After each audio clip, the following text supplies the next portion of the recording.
Assalamu alaikum warahmatullahi wabarakatuh. I hope that all of you are doing good, inshallah ta'ala.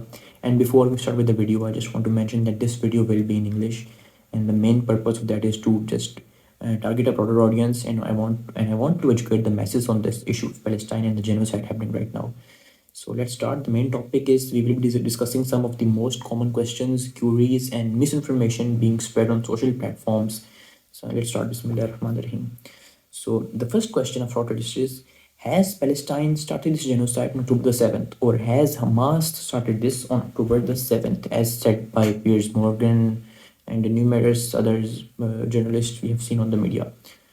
So the first thing I will quote is that Palestine did not start or came into being on October the 7th. The country has been fighting since more than 80 years, or if I'm trying to be accurate here, it has been fighting since 1948. And we should not forget the Nakba, where almost 1 million Palestinians were deprived of their homes. So, what are you trying to imply here? What are you trying to think by saying that they started this? They did not. You try to kill their mothers, you try to kill their fathers, you try to separate siblings, and now you have formed an ideology that is being resulted in the form of, you can call it a terrorism, or in the form of liberation. So you have to understand that Palestine is not just a mere thought of mind that can cross any individual. No, it is not. Palestine has become an ideology, and almost every growing up kid has now thought of becoming a leader of an organization who can just help him get his land back or avenge his parents. So it needs to be understood that what Israel is doing right now is basically bringing up a new version of Hamas and trying to just put fuel to the fire. And moving on to the next question: Israel's response to terrorism is justified. And yep, I have often read this, I have often heard this on many interviews, that what Israel is doing is totally justified. And how is that? For example, let's just be hypothetical for a second and think that you live in the US, all right? And or for example, you're a member of a provincial assembly and you live in the US, or you're a secretary of defense, and for example, your country has gone through a very major terrorist attack or a liberation attack. We could just change the words here. So now, when your country is being attacked, how do you react to that? How will you think that what is should be my response to this attack? So when you're trying to respond, what I think is, what my personal opinion is, you can do everything, but you cannot target civilians. You can never target women. You cannot target children, and that is why this response is not justified. And now, what I hear in the counter question is that if I'm trying to bomb a place as a defense minister, how am I supposed to know that there are women and children in there and they are not residing Hamas individuals, which can be justified, to be honest. But let's counter question this and think that there are 10 children and there are 10 women in a house and there is one Hamas individual. What will you do? Will you ignore the life of the civilians and just target one person because of your enmity towards him? No, that's not how an educated minister or an educated president works. That's not how they operate, and that is why the IDF is much of a barbaric and it is much of a terrorist force rather than a defense force. On to the next question, inshallah. How does boycott work and how will it affect IDF, or how will it affect Israel? It's a very general question, usually done by the people who are trying to take part in the boycott, and I'll answer it inshallah.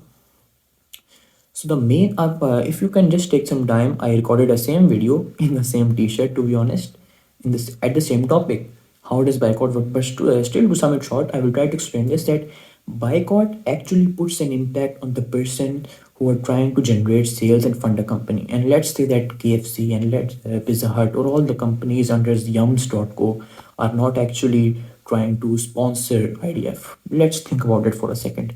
But how can you be so comfortable thinking that Yum CEO, the parent company of all these little food companies, is investing in Israel? For example, it's investing in startups. It's acting as a venture capital firm for the startups in Israel. So, thinking as a major ideology, you have to understand that even if a company is not directly sponsoring the soldiers, the parent company is sponsoring the whole country. It's responsible for the increasing workforce. It's responsible for the increasing weaponry. So, in short, what you are giving to them, you are actually killing the children. And if you're thinking how boycott works, it's just the opposite. You're not giving to them, you're not giving to children. As simple as that. And if you want a detailed explanation, please open up this video. You will see it right here, inshallah. And you can get a detailed explanation, inshallah. And the next question: what about the workers who are working in the respective branches, sub branches, co branches, whatever you want to call it? So let's be hypothetical again and think that you are trying to boycott the most famous known food chain, and that is KFC. You're trying to boycott it. So what happens if you're trying to boycott a respective food chain and all of a sudden the sales go down and the company cannot make its estimated revenue? It's not able to generate the needed return on investment, investors back off, the shares are being dropped, and the company has to fire people. All right. So what happens now? If I'm working at the KFC and I've lost my job, well, you have to understand that there are other people who will need me. If I'm trying to boycott KFC, or if I'm trying to, sorry, if I'm just lost my job at KFC, I can just work in another firm because the people who are not eating from KFC are eating from any other XYZ brand. So ultimately, that XYZ brand needs more workforce. And I just have to use my brain and I just want to know that what is the national food chain that is being used here, and people are going to opt for that instead of this. It's that simple. You just have to use your brain, and these kind of arguments are pathetic, to be honest. So moving on to the next question, inshallah. Are Hamas terrorists?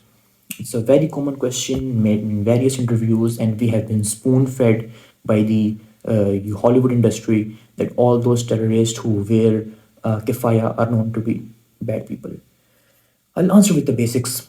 Have you ever seen a terrorist trying to say I'm not a terrorist? No. Well, let's just ask Google and think, how do you define a terrorist? Well, a terrorist wants to terrorize people. He commits acts that can be known as a symbol of terrorism. He wants to create fear. He wants to create tension through his acts. That's a terrorist, and that's how we know him. So let's understand that what is the definition? How is it being implied to Hamas?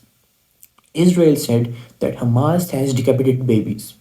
Hamas did it, and that is what Israel said, and that claim was trying to be put in front by Fox News and by other well known news outlets, most that we know of. But was that being verified by Hamas themselves? Because if they were terrorists, they should have said that, yeah, we did it. We are terrorists and we want to terrorize people. They should have accepted it, but they didn't. And similarly, we have seen that many other claims, the most they had been, they were matching claims, to be honest, but still, let's stick to the page, inshallah. Again, the same claim was made by the Israeli force that Hamas has burned women. That is again a terrorist act, but did Hamas accept it? Because if they were supposed to be terrorists, then they should have been more than happy to accept it. They should have said that, yeah, we've done it, we're terrorists, and yeah, we did this to create the tension in people, but they didn't. They said we didn't do it. On the very other hand, although this is another question, I'll try to answer it later, but on the very other hand, the Israeli Defense Force has openly shared videos of beating women, of beating children, and of beating civilians. So we need to understand that a terrorist is a person who is trying to terrorize people, not to try to play a scarf and say that no, I'm a very good person, but he tries to terror him on the back. He tries to terrorize him on the back end. This is totally absurd and baseless in my opinion, but what can I say? There are dumb people everywhere. The next question, and the very common question, the final question in this video, is what is the solution for Gaza? Alright, so I've tried to research this on inshallah, and I'll try to explain it as short as possible because the video is already gone very long. The best solution for Gaza is just to return what you've taken from them. In short, the best solution for Palestine is just to return what you've taken from them. The best solution for Gaza is to let them choose who they want to be without any interruption.